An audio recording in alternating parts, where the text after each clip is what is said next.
ยเห็นไหมเขาเลี้ยงคือยึดเรื่องเขาเข้ามาน้ำหลังก็แค่นั้น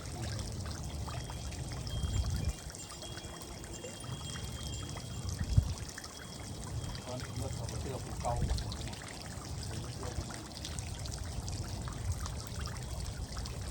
ถ้าต่อเขาสั่นเลยเป็น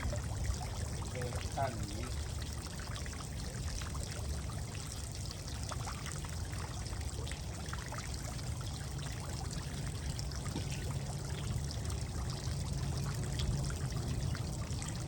ขายให้เป็นคน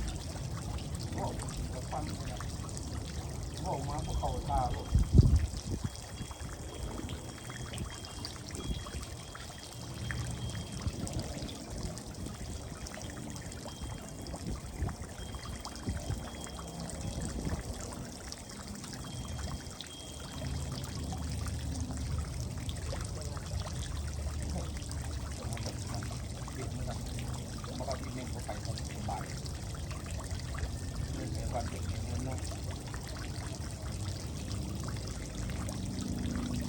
ตายตันคนมือเขาเขาแล้วผมว่าอย่างเขาที่ตาย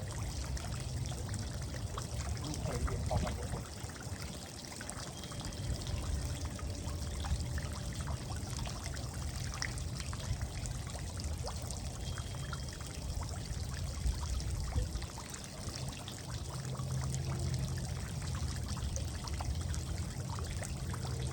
ที่ปวดกันในวันว่า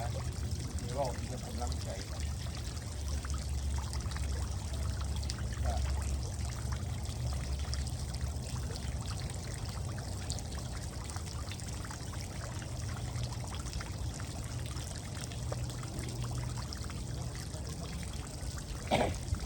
ทำแล้วว่าออกถึงนำนวลวัดที่นี่เขาว่าผมแต่ว่าจะผมไม่ดีเลย